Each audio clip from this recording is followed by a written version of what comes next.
सुनो यस चलो, sir. Line क्या होता है? ए बी एक लाइन है, a line has no end point. ठीक है, लाइन के क्या नहीं होंगे? पॉइंट एंड नहीं होने का, एंड एंड पॉइंट नहीं पॉइंट। होंगे। जब एंड पॉइंट नहीं होंगे तो उसकी लेंथ भी नहीं फिक्स हो सकती, वो कितनी भी आगे जा सकती है और कितनी भी पीछे जा सकती है। ठीक है, मतलब ईदर वेज किसी भी डायरेक्शन में जा सकती है। ठीक है, लाइन सेगमेंट क्या होता है? लाइन सेगमेंट के एंड पॉइंट फिक्स होते हैं। जैसे कि एक ये ए बी एक लाइन सेगमेंट है, इसका एंड पॉइंट फिक्स है, एक ये हो गया ए और एक हो गया बी। ठीक है, तो जब इसके एंड पॉइंट्स फिक्स हैं तो इसकी लेंथ भी फिक्स होगी। Yes sir. ठीक है, और लाइन सेगमेंट होती क्या है? Shortest distance between two points. तो अब ए और बी के बीच का शॉर्टेस्ट डिस्टेंस यही तो होगा, स्ट्रेट लाइन। ठीक है, ये भी हो सकता था डिस्टेंस तो ए और बी के बीच में ऐसे घूम के फिर से बी पर जाते, बट ये शॉर्टेस्ट डिस्टेंस नहीं हुआ ना, इसमें ज्यादा ट्रेवल करना पड़ा। तो shortest distance between two points is called a line segment. ठीक है, इसको हम रिप्रेजेंट कैसे करते हैं? ए बी के ऊपर बार लगा देते हैं स्ट्रेट। ठीक है, यस ऐसे सर। ही रे एंड पॉइंट को रिप्रेजेंट करेंगे ये दोनों साइड में एरोज बना के ए बी के ऊपर। ठीक है, एरोज का मतलब ये है कि ये लाइन है, इसको देखकर हम ये समझ सकते हैं कि ये लाइन है और ये लाइन सेगमेंट है। अगर कुछ ऐसे लिखा हुआ है तो डिफरेंस हम पता कर सकते हैं दोनों के बीच में। रे क्या होती है? अरे has one fixed point, one and point. ठीक है, तो ये जैसे कि ए बी एक रे है जिसका एंड पॉइंट क्या है? ये ए। ये वाला क्या होता है? फिक्स होता है, क्योंकि इसका एक एंड पॉइंट तो फिक्स है बट दूसरा फिक्स नहीं है। तो दूसरे डायरेक्शन में ये कितनी भी बढ़ सकती है, तो जब कितनी भी बढ़ सकती है तो इसकी लेंथ फिक्स नहीं होगी। ठीक है, जो चीज कितनी भी बढ़ जाएगी उसकी लेंथ फिक्स हो सकती है क्या? पता ही नहीं है हमें कितनी नो बढ़ेगी सर। कितनी नहीं बढ़ेगी। ठीक है, तो रे को कैसे रिप्रेजेंट करते हैं? ए बी लिख दिया और ऊपर से एक साइड में एरो बना दिया। ठीक है, okay sir. L M N O, ये स्मॉल लेटर से भी हम क्या कहते हैं? रिप्रेजेंट कर सकते हैं एक लाइन को। ठीक है, कोलिनियर पॉइंट्स क्या होते हैं? कोलिनियर पॉइंट्स वो होते हैं कोई भी लाइन पर अगर तीन या उससे ज्यादा पॉइंट्स हो तो उनको क्या कहते हैं हम? कोलिनियर पॉइंट्स होते हैं। जैसे कि ये लाइन है, हमें ए बी एक लाइन दे रखी है। ठीक है, इस पर एक पॉइंट हो गया हमारा ये सी हो गया, दूसरा पॉइंट हो गया डी हो गया, तीसरा पॉइंट हो गया ई। तो हमने क्या पढ़ा था? अगर किसी भी लाइन पर तीन पॉइंट्स दे रखे हों या उससे ज्यादा दे रखे हों तो वो क्या होगी? Collinear point. कोलिनियर पॉइंट्स होंगे वो। तो यहाँ पर ये तीन पॉइंट्स हो गए तो ये कोलिनियर पॉइंट्स हो गए। अब भले ही हमारे पास ये एफ हमें दे रखा होता या नहीं दे रखा होता, क्योंकि यहाँ पर हमें तीन मिल गए, तो तीन मिल गए तो कोलिनियर हो गए, और तीन से ज्यादा होते तो भी कोलिनियर होगा। तीन की जगह यहाँ पर पांच भी हो जाते, अगर यहाँ पर मान लो जी कोई और एक और पॉइंट आ जाता तो भी ये सभी क्या होते? कोलिनियर पॉइंट्स होते। ठीक है, नॉन कोलिनियर यस पॉइंट्स क्या होते हैं? सर। किसी भी लाइन पर अगर दो या उससे कम पॉइंट्स हो तो क्या होगा?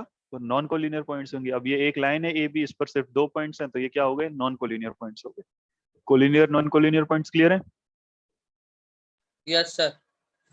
आ जाओ तो अब नेक्स्ट, एंगल। एंगल क्या होता है? Angle is formed when two rays originate from the same end point. मतलब एक ही एंड पॉइंट से जब दो रे बनेंगी तो एक एंगल बनेगा। यहाँ पर रे कौन सी थी हमारी? बी ए एक रे थी और बी सी एक रे थी, जिसमें हमारे क्या बन रहे थे? जो एक ही एंड पॉइंट से फिक्स एंड पॉइंट से निकल रही थी। जैसे कि वो एंड पॉइंट क्या था? ये जो था एक एंड पॉइंट ही तो है। ये एक ए बी रे है, उसका एंड पॉइंट ये है बी, और एक बी सी रे है जिसका एंड पॉइंट है बी।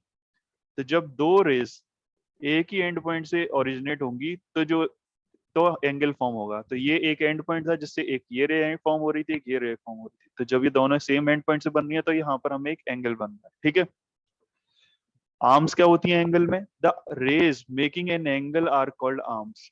जो रेज एंगल बना रही है, मतलब बी सी और बी ए यही तो मिलकर एंगल बना रही हैं, तो जो रेज एंगल बना रही हैं उनको हम क्या बोलते हैं? आर्म्स बोलते हैं। तो बी ए और बी सी क्या हो गई इस एंगल की? आर्म्स हो गई। ठीक है, ऐसे ही यस सर। वर्टेक्स। वर्टेक्स क्या होता है? The end point is called the vertex of the angle. अब एंड पॉइंट तो एक ही होता है पूरे एंगल में, ये है कि नहीं है? ये एंगल है, इसमें एंड पॉइंट यही तो है। ये तो रे थी, बीसी रे थी और बी ए, दो रे मिलाकर बन रहा था जो कि सेम एंड पॉइंट से ओरिजिनेट हो रहे थे। तो एंड पॉइंट क्या हो गया? ये।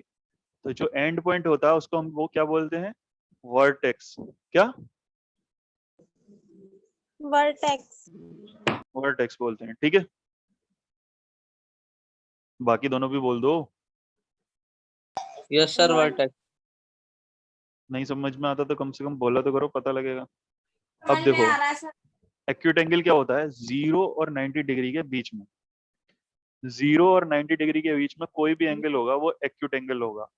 0.1111 हो, 0.5 हो, वो क्या होगा? एक्यूट एंगल होगा। बट अगर तुम बोलो कि 0 डिग्री एंगल, तो 0 डिग्री एंगल एक्यूट एंगल नहीं होता, क्योंकि हमें कंडीशन दे रखी है कि 0 से बड़ा हो और 90 से छोटा हो, भले ही फिर वो 89.999 क्यों ना हो, बट क्या होना चाहिए? 90 से छोटा होना चाहिए। बीच का मतलब, बिटवीन का मतलब बीच में, तो उनके बीच में होना चाहिए, कि ना कि वो एग्जैक्टली वो नंबर्स, समझे? Yes sir. अब राइट एंगल क्या होता है? 90 डिग्री। अब इसमें एग्जैक्ट केस दे रखा है कि अगर 90 डिग्री होगा तभी वो राइट एंगल है। अब 90.1 डिग्री भी हो गया ना, तो वो क्या होगा? राइट एंगल नहीं होगा। ठीक है। Yes sir.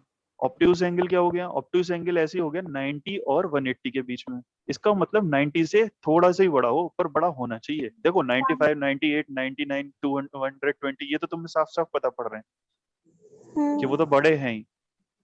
ठीक है, तो समझे ना? 90 बिटवीन का मतलब उनके बीच में होना चाहिए, एग्जैक्ट वो नंबर नहीं होने चाहिए। ऐसे ही 0 और 90 के मतलब 0 से बड़ा होना चाहिए। 0 नहीं होगा एक्यूट एंगल, 90 नहीं होगा obtuse angle, 91 degree obtuse angle होगा।